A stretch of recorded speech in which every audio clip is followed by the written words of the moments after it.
Good morning everyone. Praise God. എൻ്റെ പേര് മഞ്ജു. ദൈവത്തിന്റെ നാമത്തിന് മഹത്വം ഉണ്ടാകട്ടെ. യേശുക്രിസ്തു സ്വന്തം രക്തം കൊണ്ട് നമ്മളെ വീണ്ടെടുത്തതാണ് അല്ലെ. വെറും മനുഷ്യരായിട്ട് ഇരിക്കുന്നതിന് വേണ്ടിയല്ല നമ്മൾ വീണ്ടെടുത്തിരിക്കുന്നത്, ദൈവത്തിന്റെ മക്കളാകുന്നതിന് വേണ്ടി, സൺസ് പുത്രന്മാരാകുന്നതിന് വേണ്ടി അല്ലെ. അപ്പൊ നമ്മൾ എപ്പോഴും മനസ്സിലാക്കുക, ദൈവത്തിന്റെ ഹൃദയം ഒരു പിതാവിന്റെ ഹൃദയമാണ്. ദൈവവും നമ്മൾ തമ്മിലുള്ള ബന്ധം മക്കൾ എന്നുള്ള ബന്ധമാണ്, അല്ലെങ്കിൽ പുത്രൻ എന്നുള്ള ബന്ധമാണ്. നമ്മൾ മനസ്സിലാക്കുന്നില്ല എങ്കിൽ അല്ലെ, അത് സേറ്റൻ അത് നമുക്കെതിരായിട്ട് ഉപയോഗിക്കുക തന്നെ ചെയ്യും. അത് തന്നെയാണ് പല പ്രാവശ്യം പലരുടെ ജീവിതത്തിൽ കണ്ടുവരുന്നത് അല്ലെ. നമ്മൾക്ക് ദൈവത്തെ ദൈവമായിട്ട് കാണുന്നതിന് പ്രശ്നമില്ല അല്ലെ.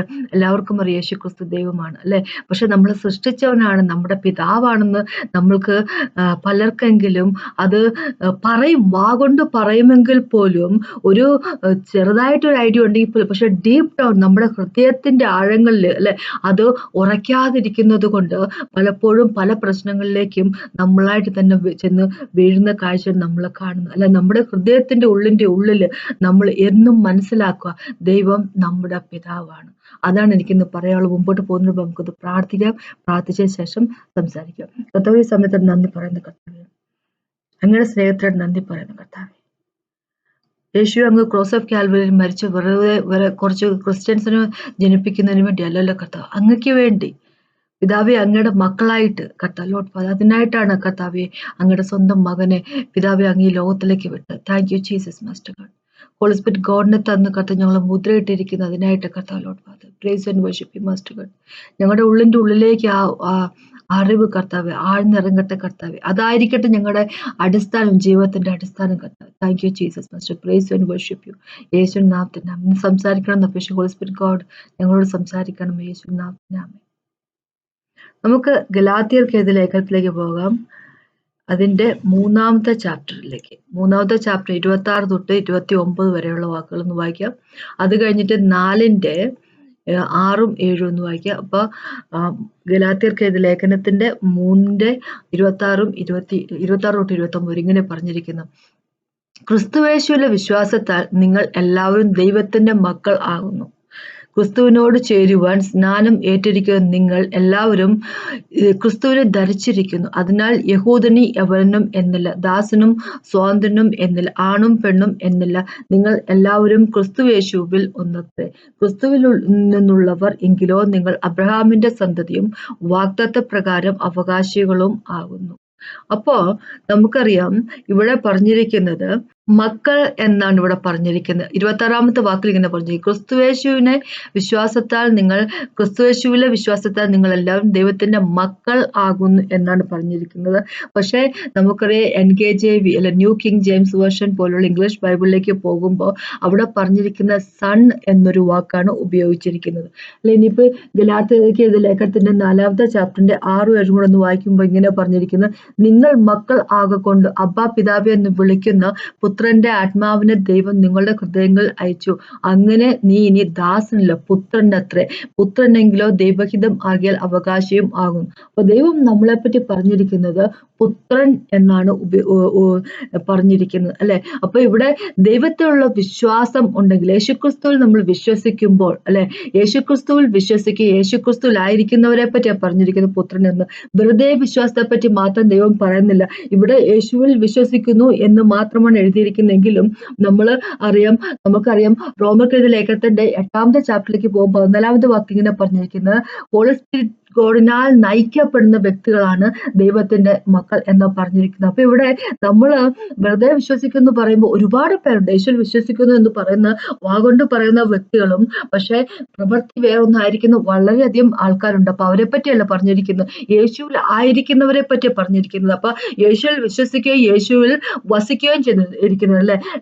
ജോൺ എഴുതിയ എന്താ പറയുന്നത് ഗോസ്പലിലേക്ക് പോകുമ്പോൾ 15-ാമത്തെ ചാപ്റ്ററിൽ ഇങ്ങനെ പറഞ്ഞിരിക്കുന്നത് യേശുവിൽ അബൈഡ് ചെയ്യുന്ന ആൾക്കാര് അല്ലെ, അങ്ങനെയുള്ള ആൾക്കാരെ പറ്റിയാണ് പറഞ്ഞിരിക്കുന്നത് അല്ലെ.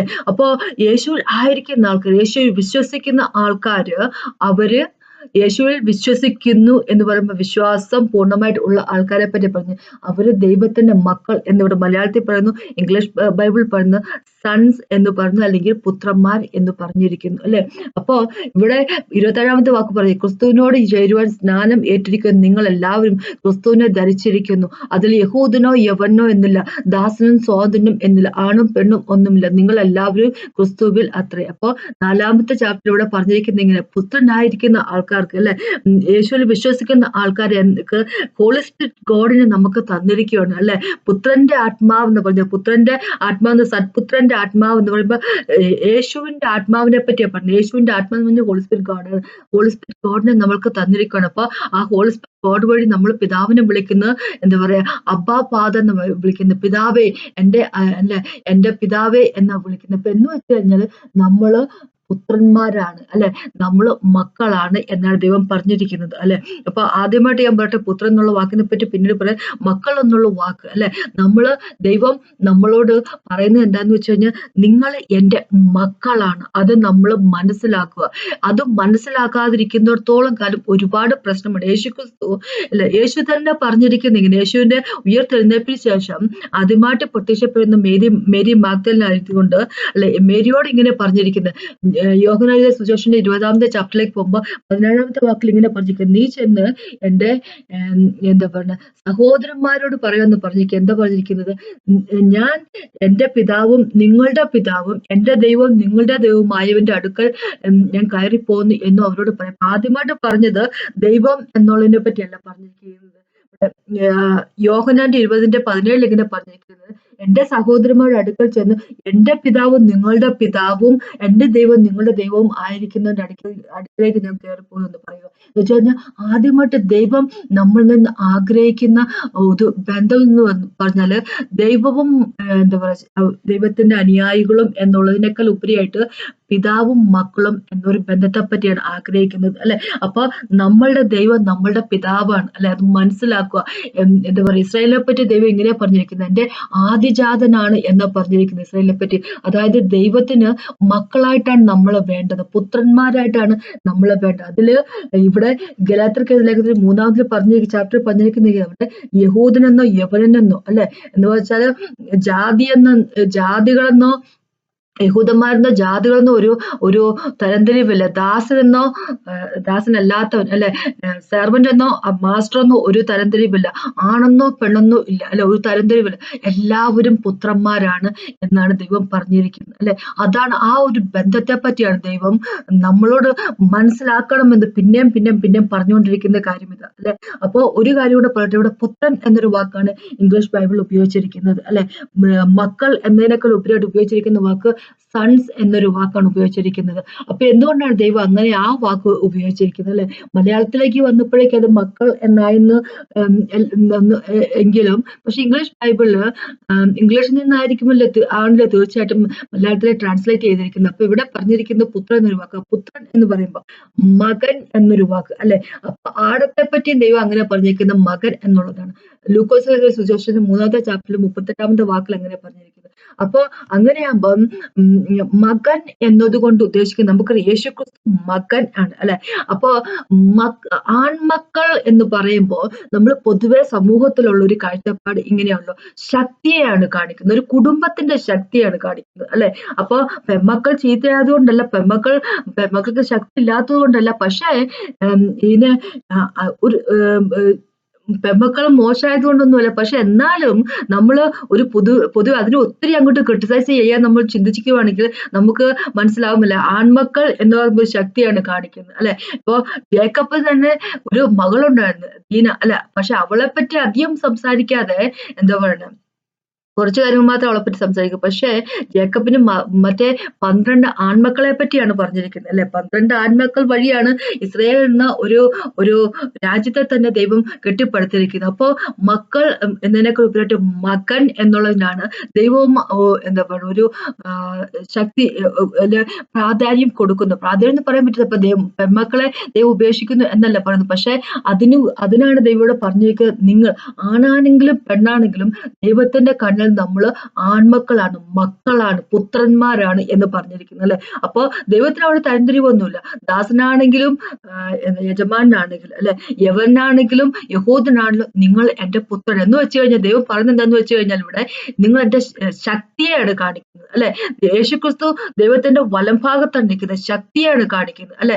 ദൈവത്തിന്റെ ശക്തി നമ്മളാന്നല്ല പറയുന്നത്, ഒരു ശക്തി ആയി കാണിക്കുന്നത്. ദൈവം എന്താ പറഞ്ഞ പ്രാധാന്യം, ശക്തി എന്നതിനൊക്കെ ഉപരിയായിട്ട് പ്രാധാന്യത്തെയാണ് കാണിക്കുന്നത് അല്ലെ. നീ എന്റെ പുത്രൻ എന്ന് പറയുമ്പോൾ ആ ഒരു പ്രാധാന്യത്തെ കാണിക്കുന്നു. എന്ന് വെച്ചാൽ ദൈവം എന്താ പറയുന്നത് വെച്ച് കഴിഞ്ഞാല്, നീ എനിക്ക് അത്രയ്ക്കും വേണ്ടപ്പെട്ടതാണ് എന്നാണ് കാണിക്കുന്നത് അല്ലെ. അപ്പൊ നമ്മളത് മനസ്സിലാക്കുക. അപ്പൊ യോഹന്നാന്റെ സുവിശേഷം തന്നെ 1-ാമത്തെ ചാപ്റ്ററിലേക്ക് പോകുമ്പോ 11 തൊട്ട് 13 വരെയുള്ള വാക്കുകൾ ഇങ്ങനെ പറഞ്ഞിരിക്കുന്നത്, ദൈവം യേശു ഈ ലോകത്തിലേക്ക് വന്ന് യേശുവിൻ്റെതായിട്ടുള്ളതിന്റെ ഇടയിലേക്ക് വന്നു. പക്ഷെ യേശുവിനെ പലരും കൈക്കൊണ്ടില്ല. പക്ഷെ യേശുവിനെ വിശ്വസിക്കുന്നവർക്ക് എന്താ പറഞ്ഞ പുത്രനാകാനുള്ള അവകാശം തന്നെ ദൈവം യേശുക്രിസ്തു കൊടുത്തിരിക്കുകയാണ്. പിന്നെ എന്താന്ന് വെച്ച് കഴിഞ്ഞാല് അവിടെ ഒരു കാര്യം പറഞ്ഞിരിക്കുക വെച്ചാല്, യേശുവിനെ വിശ്വസിക്കുന്ന വ്യക്തികള് എങ്ങനെയുള്ള എന്ന് വെച്ച് കഴിഞ്ഞാൽ അവരുടെ ജനനം എന്ന് പറഞ്ഞാല് ഒരു മനുഷ്യന്റെ ആഗ്രഹപ്രകാരമുള്ളതല്ല അല്ലെ, ജഡത്തിന്റെ ആഗ്രഹപ്രകാരമുള്ളത്, രക്തത്തിന്റെ ആഗ്രഹപ്രകാരമല്ല, ദൈവത്തിന്റെ തന്നെ ആഗ്രഹപ്രകാരം ഉള്ളത് അല്ലെ, ദൈവത്തിന്റെ തന്നെ തീരുമാനപ്രകാരമുള്ളത് എന്നാ പറഞ്ഞിരിക്കുന്നത് അല്ലെ,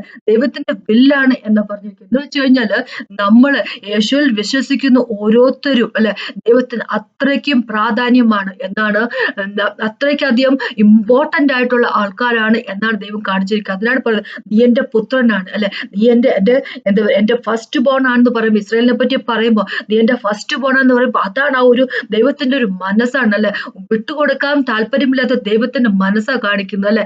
നമ്മുടെ കുഞ്ഞുങ്ങളെ വിട്ടുകൊടുക്കാൻ നമ്മൾ തയ്യാറാകും അല്ലല്ലേ. പ്രത്യേകിച്ച് നമ്മുടെ കടിഞ്ഞൂൽ എന്ന് പറയുമ്പോൾ നമ്മൾ ബാക്കിയുള്ള കുഞ്ഞുങ്ങളെ വിട്ടുകൊടുക്കത്തില്ല. പക്ഷെ എന്നാലും ആ ഒരു കടിഞ്ഞൂൽ കുഞ്ഞെന്ന് പറയുമ്പോൾ ഒരു സ്നേഹമല്ല. അത് തന്നെ ദൈവം നമ്മളെ പറ്റി പറയുന്നത്, നിങ്ങൾ എന്റെ പുത്രന്മാർ എന്ന് വെച്ച് കഴിഞ്ഞാൽ അത് നമ്മുടെ ഉള്ളിന്റെ ഉള്ളിൽ അങ്ങ് ഉറയ്ക്കട്ടെ എന്നാണ് ദൈവം പറഞ്ഞിരിക്കുന്നത് അല്ലെ. അത് ആ ഒരു അറിവ് നമ്മുടെ ഉള്ളിന്റെ ഉള്ളിൽ ഉറയ്ക്കണം അല്ലെ. നമ്മള് അത് എന്തിനാണ് ഉറയ്ക്കേണ്ടെന്ന് വെച്ച് കഴിഞ്ഞാൽ ഒരു കാര്യം മനസ്സിലാക്കുക, നമ്മള് ദൈവം എന്നുള്ള ഒരു ബന്ധത്തിലാണ് നമ്മൾ മുമ്പോട്ട് പോകുന്നെങ്കിൽ നമ്മള് ദൈവത്തിന്റെ യേശുവിനെ വിശ്വസിക്കുന്നവർ എന്നുള്ള ഒരു ബന്ധം മാത്രമേ ഉള്ളൂ. യേശു ദൈവവും അല്ലെ പിതാവ് ദൈവവും നമ്മളെ പിതാവിൽ വിശ്വസിക്കുന്ന ഒരു വ്യക്തിയും എന്നുള്ളൊരു ബന്ധം മാത്രമേ ഉള്ളൂവെങ്കിൽ പലപ്പോഴും നമുക്ക് ദൈവത്തിന് അടുത്തേക്ക് ചെല്ലാൻ ഒരു ഭയമൊക്കെ ഉണ്ട്. നമ്മൾ എപ്പോഴെങ്കിലും തെറ്റൊക്കെ ചെയ്തിട്ടുണ്ടെങ്കിൽ അല്ലെ, പാപമൊക്കെ ചെയ്തിട്ടുണ്ടെങ്കിൽ നമുക്ക് ദൈവത്തിന് അടുത്തേക്ക് ചെല്ലാൻ ഒരു പേടി ഉണ്ടാകും അല്ലെ. പാപം ചെയ്യുന്നുള്ള ഗിൽറ്റി ഫീലിംഗ് നമ്മുടെ ഉള്ളിലുണ്ടാകും. നമുക്ക് ഫ്രീ ആയിട്ട് ഇടപെടാൻ സാധിക്കത്തില്ല. പക്ഷെ ഒന്ന് വിചാരിച്ചു നോക്കും, നമ്മുടെ കുഞ്ഞുങ്ങളൊക്കെ അല്ലെ നമ്മളോട് എങ്ങനെയാണ് പെരുമാറുന്നത്. അവര് തെറ്റുകളൊക്കെ ഇഷ്ടംപോലെ ചെയ്യും. പക്ഷെ എന്തെന്ന് പറഞ്ഞാല് 2 അടിയൊക്കെ കൊള്ളും, നമ്മൾ 2-3 അടിയൊക്കെ വെച്ച് കൊടുക്കും. പക്ഷെ അതിനുശേഷവും അവര് പിന്നെ ഫ്രീ ആണ് നമ്മുടെ അടുത്ത് അല്ലെ. നമുക്കറിയാം, നമ്മുടെ കുഞ്ഞുങ്ങളൊക്കെ ചെറുതായിരിക്കുമ്പോ നമ്മുടെ ശരീരത്തിൽ കയറി ഇറങ്ങി അല്ലെ, അവർക്ക് തോന്നുന്ന രീതിയിലുള്ള ഒരു കാര്യങ്ങൾ അവർ ചെയ്യുന്നതല്ലേ. അവർക്ക് ഒരു കൺട്രോളും ഇല്ലാത്ത പ്രത്യേകിച്ച് 1, 2, 3 വയസ്സുള്ള കുഞ്ഞുങ്ങൾക്ക് അവർക്ക് പ്രത്യേകിച്ച് ഒരു കൺട്രോൾ ഇല്ലാത്ത രീതിയിൽ അവർ ഓരോ കാര്യങ്ങൾ ചെയ്യുന്നത് അല്ലെ. അപ്പൊ എന്ന് വെച്ചാൽ അവരുടെ സ്വാതന്ത്ര്യമാണ് ഇത് കാണിക്കുന്നത്. അവർക്കറിയാം അവരെ മാതാപിതാക്കൾ എന്നുള്ള ഒരു ഉറപ്പാണ് അല്ലെ. എന്നെ സംരക്ഷിക്കും, എന്റെ മാതാപിതാക്കൾ സംരക്ഷിക്കും, എനിക്ക് എന്റെ മാതാപിതാക്കളുണ്ട് എന്നുള്ള ഒരു ഉറപ്പാണ് അവിടെ കാണിക്കുന്നത്. അത് തന്നെയാണ് ദൈവം നമ്മളെ പറ്റി ഉദ്ദേശിക്കുന്നത് അല്ലെ. ആ ഒരു ഉറപ്പ് വേണം ദൈവത്തിന് നമുക്ക് അല്ലെ. എന്റെ പിതാവാണ് അല്ലെ, എന്നെ ഒരിക്കലും ഉപേക്ഷിച്ച് കളത്തില്ല. ആ ഒരു ഉറപ്പ് നമ്മുടെ ഉള്ളിൽ ഉണ്ടാകാതിരിക്കുമ്പോ എന്ത് പറ്റുമെന്ന് വെച്ച് കഴിഞ്ഞാൽ പിശാച് അത് ഉപയോഗിക്കുക തന്നെ ചെയ്യും. അതുകൊണ്ടാണ് പലപ്പോഴും നമ്മൾക്ക് ദൈവമായിട്ടൊരു ബന്ധമില്ലാതിരിക്കുന്നത് അല്ലെ. പിശാച് പല രീതിയിൽ അത് ഉപയോഗിക്കും അല്ലെ. നമ്മളെ ആ ഒരു അറിവിൽ നിന്ന് നമ്മളെ എങ്ങനെയെങ്കിലും മറച്ചു വെക്കുക എന്നുള്ളത് അത് അവന്റെ താല്പര്യപ്രകാരമുള്ള കാര്യമാണ്. അവനത് ചെയ്തുകൊണ്ടിരിക്കുകയും ചെയ്യുന്നു അല്ലെ. അപ്പൊ ദൈവം ഇത് പിന്നെയും പറയുന്നത്, നിങ്ങൾ എന്റെ മക്കളാണ്, ഞാൻ നിന്റെ പിതാവാണ്. പിന്നെയും ദൈവം ഇത് പറഞ്ഞുകൊണ്ടിരിക്കുക. അപ്പൊ മക്കളെന്ന് വെക്കുമ്പോ ഒരു കാര്യം മനസ്സിലാക്കുക, അവിടെ മക്കൾ എന്ന് പറയുന്നതിന്റെ നമ്മുടെ കുഞ്ഞുങ്ങള് അവർക്ക് നമ്മളെ മക്കളായതുകൊണ്ട് ഒരുപാട് എന്താ പറയാ ഓപ്പർച്യൂണിറ്റീസ്, ഒരുപാട് ബെനിഫിറ്റുകൾ അങ്ങനെ കാര്യങ്ങളൊക്കെ ഉണ്ട്. അതോടൊപ്പം തന്നെ റെസ്പോൺസിബിലിറ്റീസ് ഉണ്ട് അല്ലെ. അപ്പൊ നമുക്ക് നമ്മുടെ കുഞ്ഞുങ്ങളാകുമ്പോ കുഞ്ഞുങ്ങളുടെ കാര്യം തന്നെ വിചാരിച്ചു നോക്കാം. നമ്മുടെ കുഞ്ഞുങ്ങളാണ് എന്നും പറഞ്ഞുകൊണ്ട് നമ്മുടെ വീട്ടിൽ നമ്മൾ അവരെ അങ്ങോട്ട് കണ്ടമാനം അഴിച്ചു വിടത്തില്ല. അവര് അനുസരണ കാണിക്കണം. നേരെ ചൊവ്വേ വീട് നോക്കണം എന്നൊക്കെ ഉള്ള ഒരു ഒരു എന്താ പറയുക അടുക്കും ചിട്ടയോടെ കാര്യങ്ങളൊക്കെ ചെയ്യണം എന്നുള്ള കാര്യം നമ്മളത് അവർക്ക് എന്താ പറയുക അതിന്റെ റെസ്പോൺസിബിലിറ്റി അവർക്കുണ്ട് അല്ലേ. നാട്ടിലിറങ്ങി ആവശ്യമില്ലാത്ത കാര്യത്തിന് പോകുന്നത് തോന്നിവാസം നടക്കരുത്. അതിനൊരു റെസ്പോൺസിബിലിറ്റി ഉണ്ട് അവർക്ക്. അവർ മക്കളെന്നുള്ള രീതിയിലുള്ള റെസ്പോൺസിബിലിറ്റി ഉണ്ട്. അതുപോലെ തന്നെ ദൈവത്തിന്റെ കിങ്ഡത്തിലായതുകൊണ്ട് നമ്മൾ ദൈവത്തിന്റെ കുഞ്ഞുങ്ങളായതുകൊണ്ട് ദൈവത്തിന്റെ ആൺമക്കളായതുകൊണ്ട് അല്ലെ അങ്ങനെ തന്നെ പറയട്ടെ പുത്രന്മാരായതുകൊണ്ട് നമുക്ക് അതിൻ്റെതായിട്ടുള്ള റെസ്പോൺസിബിലിറ്റി ഉണ്ട്. അപ്പൊ അത് നമ്മൾ അറിഞ്ഞു പെരുമാറുക അല്ലെ. നമുക്കറിയാം നമ്മുടെ കാണാൻ നേച്ചർ നമ്മുടെ ജഡത്തിന്റെ സ്വഭാവത്തിൽ നമ്മൾ ഓപ്പറേറ്റ് ചെയ്യുന്ന ജഡവും ഹോളി സ്പിരിറ്റ് ഗോഡിനോട് എതിരാണ് ജഡം അല്ലെ. നമുക്ക് ഇപ്പൊ ഗലാത്യർക്ക് എഴുതിയ ലേഖനത്തിന്റെ 5-ാമത്തെ ചാപ്റ്ററിൽ അത് പറഞ്ഞിട്ടുണ്ട് അല്ലെ. 5-ന്റെ എന്താ പറയാ 16-ഉം 17-ഉം ഒക്കെ വായിച്ച് നമുക്കറിയാൻ പറ്റും. ഇങ്ങനെ പറഞ്ഞിരിക്കുന്ന ജഡത്തിന്റെ അഭിലാഷം എന്ന് പറഞ്ഞാല് ജഡത്തിന്റെ മോഹം എന്ന് പറഞ്ഞാൽ അത് ഹോളി സ്പിരിറ്റ് ഗോഡിന് എതിരായിട്ടുള്ളതാണ്. പിന്നെ നമുക്കറിയാം റോമർക്ക് എഴുതിയ ലേഖനത്തിന്റെ 8-ാമത്തെ ചാപ്റ്ററിൽ അങ്ങനെ തന്നെ പറഞ്ഞിരിക്കുന്നത് ജഡം ഹോളി സ്പിരിറ്റ് ഗോഡിനോട് ശത്രുതയിലാണ്. അപ്പൊ നമ്മൾ ജഡത്തിൽ നമ്മൾ ജീവിക്കുന്ന വ്യക്തികളായിരുന്നു. ജഡത്തിന്റെ അഭിലാഷം അനുസരിച്ച് ജീവിക്കുന്ന വ്യക്തികളായിരുന്നു. നമ്മൾ ഹോളി സ്പിരിറ്റ് ഗോഡിനാൽ നയിക്കപ്പെടുന്ന വ്യക്തികളായിരിക്കണം എന്ന് പറഞ്ഞിരിക്കുന്നത്. ഇവിടെ ഗലാത്യർക്ക് ലേഖനത്തിന്റെ 5-16 ഇങ്ങനെ പറഞ്ഞിരുന്നു ആത്മാവിനെ അനുസരിച്ച് നടപ്പിന് എന്താ പറഞ്ഞിരിക്കുന്നത്. കാരണം നമ്മള് ആത്മാവിലുള്ളവരാണ്. നമ്മള് ദൈവത്തിന്റെ മക്കളാണ് അല്ലെ. ദൈവത്തിന്റെ മക്കള് ദൈവം ആത്മാവാകുമ്പോ അങ്ങനെ ആത്മാവിനെ അനുസരിച്ച് നടക്കുന്ന വ്യക്തികളായിരിക്കണം അല്ലെ. അപ്പൊ അല്ലാതെ നമ്മുടെ ജഡത്തിന്റെ രീതിയിൽ നടക്കുന്ന വ്യക്തികളാകരുത്. അപ്പൊ നമ്മള് എനിക്കിന്ന് പറയാനുള്ളത് എന്താണെന്ന് വെച്ചാല് നമ്മുടെ ഉള്ളിന്റെ ഉള്ളില് ആ ഒരു അറിവ് അത് ഭയങ്കരമായിട്ട് വേരൂന്നിട്ട് അല്ലെ. എനിക്ക് എന്റെ പിതാവാണ് യേശു എന്നുള്ളത്. യേശുവും പിതാവും ഹോളി സ്പിരിറ്റ് ഗോഡ് അവർ ഒന്നാണല്ലോ അല്ലെ. അപ്പൊ ദൈവം എന്റെ പിതാവാണ് അല്ലെ. ആ ഒരു ശക്തമായിട്ടുള്ള ഒരു അറിവ് നമ്മുടെ ഉള്ളില് ഉണ്ടാകട്ടെ. അങ്ങനെയാവുമ്പോ ആ ദൈവമായിട്ടുള്ള ബന്ധത്തിലായിത്തീരും നമ്മൾ. ആ ബന്ധം വേണം. അപ്പൊ എനിക്കൊരു ബന്ധമുണ്ടെങ്കിൽ ആ ബന്ധത്തെ ഞാൻ കാത്തു സൂക്ഷിക്കും. എന്റെ പിതാവിന്റെ ഈ ലോകത്തുള്ള മാതാപിതാക്കളുടെ പേര് അല്ലെ അത് ഞാൻ കാത്തു സൂക്ഷിക്കണം. ഈ ലോകത്തുള്ള എന്റെ മാതാപിതാക്കളെ അവര് പറയുന്ന അനുസരിച്ച് എനിക്ക് ജീവിക്കാൻ പറ്റത്തുള്ളൂ അല്ലെ. കല്യാണത്തിന് ശേഷത്തെ കാര്യമല്ല പറയുന്നത് അല്ലെ. ഞാനിങ്ങനെ പൊതുവെ പറയുവാണ്. അപ്പൊ അങ്ങനെയാകുമ്പോ കുഞ്ഞുങ്ങളായിരിക്കും അല്ലെ. അതുപോലെ തന്നെയാണ് എന്റെ പിതാവിന് എന്റെ പിതാവ് പറയുന്ന അനുസരിച്ച് എനിക്ക് ജീവിക്കാൻ സാധിക്കത്തുള്ളൂ. അങ്ങനെ ഒരു അറിവോട് കൂടി നമ്മൾ മുമ്പോട്ട് പോകുമ്പോ വലിയൊരു ബന്ധമാണ് അവിടെ സ്ഥാപിക്കപ്പെടുന്നത് അല്ലെ. പിതാവ് അത് തന്നെയാണ് നമ്മളെ പറ്റി ഉദ്ദേശിക്കുന്നത്. നമ്മളെ പറ്റിയുള്ള ആഗ്രഹം അത് തന്നെ. ദൈവത്തെ അറിയുക എന്താ പറയാ പിതാവ് എന്ന രീതിയിൽ നമ്മൾ അറിയുക എന്നാണ് ദൈവം നമ്മളെ പറ്റി എന്താ പറയുന്നത് ആഗ്രഹിക്കുന്നത്. അത് നമ്മൾ ദൈവത്തെ പിതാവ് എന്ന രീതിയിൽ അറിയാതിരിക്കുമ്പോഴാണ് പലപ്പോഴും നമ്മൾക്ക് വീഴ്ചകൾ പറ്റിപ്പോകുന്നത്. എന്ന് വെച്ച് കഴിഞ്ഞാൽ വീഴ്ചകൾ എന്ന് വെച്ച് കഴിഞ്ഞാല് നമുക്കൊന്ന് വിചാരിച്ചു നമ്മള് എല്ലാ മക്കളും അങ്ങനെ ഉണ്ടായിരിക്കണം എന്നില്ല. പക്ഷെ ചില മക്കളെങ്കിലും കുഞ്ഞുങ്ങളൊക്കെ ഉണ്ടല്ലോ അല്ലെ. അവർക്ക് എന്റെ മാതാപിതാക്കളെ ഞാൻ വേദനിപ്പിക്കരുത് എന്നുള്ളൊരു ഒരു മനസ്സുമായിട്ട് ജീവിച്ച് പോകുന്ന എത്രയോ കുഞ്ഞുങ്ങളുണ്ട്. നമ്മളിൽ എത്ര പേര് അങ്ങനെ ജീവിച്ചിട്ടുണ്ടല്ലേ. എന്റെ മാതാപിതാക്കൾക്ക് മോശപ്പെട്ട ഒരു പേര് ഞാൻ ഉണ്ടാക്കരുത് അല്ലെ. അവർക്ക് അവരുടെ കണ്ണിൽ നിന്ന് കണ്ണീര് വരാനുള്ള ഇടവരുത്തരുത്. ഞാൻ നേരെ ചൊവ്വേ ജീവിച്ചേ പറ്റത്തുള്ളൂ. അങ്ങനെ ഒരു മനസ്സുമായിട്ട് നമ്മൾ എത്ര പേര് നമ്മൾ ജീവിച്ചിട്ടുണ്ട്. പക്ഷെ അങ്ങനെ മനസ്സില്ലാത്ത വ്യക്തികളുണ്ട്. അപ്പൊ ഞാൻ പറയുന്നത് വെച്ചാല് പിതാവുമായിട്ട് ഒരു ബന്ധമാണ് ഉൾക്കൊള്ളുന്നത്. നമ്മുടെ സ്വർഗസ്ഥനായ പിതാവുമായിട്ട് നമുക്കൊരു ബന്ധമാണ് ഉള്ളെങ്കിൽ എന്റെ പിതാവിനെ വിഷമിപ്പിക്കുന്ന ഒരു കാര്യം ഞാൻ ചെയ്യരുത് അല്ലെ. ആ ഒരു ബന്ധത്തിലേക്ക് നമ്മൾ വരും. അവിടെയാണ് നമ്മുടെ വിജയം. അതാണ് ദൈവം നമ്മളെ പറ്റി ഉദ്ദേശിക്കുന്നത്. അതിനെപ്പറ്റിയാണ് എനിക്കിത് പറയാനുള്ളത് അല്ലെ. പറയാനുള്ളത്. അപ്പൊ എന്നും മനസ്സിലാക്കുക നമ്മള് പിതാവുമായിട്ടുള്ളത് ഒരു പുത്രനും പിതാവും തമ്മിലുള്ള ബന്ധമായിരിക്കട്ടെ. അത് നമ്മുടെ ഉള്ളിന്റെ ഉള്ളില് അങ്ങനെ വേരൂന്നട്ടെ. ഭയങ്കരമായിട്ട് വേരൂന്നട്ടെ. അപ്പൊ ആ എന്താ പറയാ ബന്ധം നമുക്കുള്ളപ്പോ പിശാച് എന്തൊക്കെ പണി കൊണ്ട് വന്നെന്ന് പറഞ്ഞാലും നമ്മള് കുലുങ്ങത്തില്ല. അവൻ എന്തൊക്കെ കാര്യങ്ങൾ നമ്മളോട് പറഞ്ഞെന്ന് പറഞ്ഞാലും അല്ലെ അവൻ നമ്മൾക്കെതിരായിട്ട് എന്താ പറയാ പിതാവിന്റെ മുമ്പ് നിന്നിട്ട് നമ്മളെ എന്നും കുറ്റപ്പെടുത്തിക്കൊണ്ടിരിക്കുക. എന്നു പറഞ്ഞാൽ നമ്മൾ അനങ്ങത്തില്ല അല്ലെ. നമ്മളെ എത്രമാത്രം മോശപ്പെട്ട രീതിയിൽ പിതാവിന്റെ പക്ക ഇവൻ പറഞ്ഞുകൊണ്ടിരുന്നെന്ന് പറഞ്ഞാലും ഉണ്ടല്ലോ പിതാവ് അനങ്ങുവോ? കാരണം പിതാവിനറിയാം വീണ്ടെടുത്തവരാണ്. സ്വന്തം മകന്റെ രക്തം കൊണ്ട് വീണ്ടെടുത്ത വ്യക്തികളാണ് അല്ലെ. അവരെന്തൊക്കെ കുറ്റം ചെയ്തെന്ന് പറഞ്ഞാലും ഞാനങ്ങ് ക്ഷമിക്കും എന്നൊരു ആറ്റിറ്റ്യൂഡാ പിതാവ് എടുത്തിരിക്കുന്നത്. നമ്മള് തെറ്റാന്ന് മനസ്സിലാക്കിക്കൊണ്ട് ദൈവത്തോട് ചെന്ന് ക്ഷമ ചോദിക്കാൻ തയ്യാറാണെങ്കിൽ അല്ലെ ദൈവം നമ്മളോട് ക്ഷമിക്കുക തന്നെ ചെയ്യും അല്ലെ. അപ്പൊ അതാണ് ദൈവം നമ്മൾ നേരെ എടുത്തിരിക്കുന്ന ഒരു ആറ്റിറ്റ്യൂഡ്. അപ്പൊ അതുപോലെ തന്നെയായിരിക്കും എന്റെ പിതാവാണ്. പിശാചൻ നിനക്ക് എന്റെ ജീവിതത്തിൽ യാതൊരു വിധത്തിലുള്ള സ്ഥാനവുമില്ല അല്ലെ എന്നുള്ളൊരു ഒരു അറിവ് നമ്മൾ എന്നും ഉണ്ടാവട്ടെ നമ്മുടെ ജീവിതത്തിൽ. അതിനെപ്പറ്റിയാണ് ദൈവം ഇന്ന് എന്നിൽ വഴി പറയാൻ ഉദ്ദേശിക്കുന്നത്. അപ്പൊ നമുക്കൊന്ന് പ്രാർത്ഥന നിർത്താം. കർത്താവേ സമയത്ത് നന്ദി പറയുന്നു. അങ്ങ് ഞങ്ങളുടെ പിതാവാകുന്നു. ഞങ്ങളെ സൃഷ്ടിച്ചവൻ, ഞങ്ങൾക്ക് വേണ്ടി മരിച്ചവൻ കർത്താവ് യേശു. നന്ദി പിതാവ് കർത്താവ്. Thank you Jesus. ഓ, അങ്ങ് ഞങ്ങളുടെ പിതാവാണെന്നുള്ള ഒരു അറിവ് കർത്താവ് ഞങ്ങളുടെ ഉള്ളിൽ കർത്താവ് അത് വേരൂന്നിട്ടെ കർത്താവ്. അതനുസരിച്ച് ഞങ്ങൾക്ക് ജീവിക്കാനുള്ള കൃപ തരണേ കർത്താവെ. Thank you Jesus. വർഷം praise and worship you master. എല്ലാ മഹത്വവും അങ്ങയുടെ നാമത്തിൽ ഉണ്ടാകട്ടെ. Thank you Jesus. യേശുവിന്റെ നാമത്തിൽ ആമേൻ. ഇന്ന് കേട്ട നന്ദി. ദൈവത്തിന്റെ നാമത്തിൽ മഹത്വം.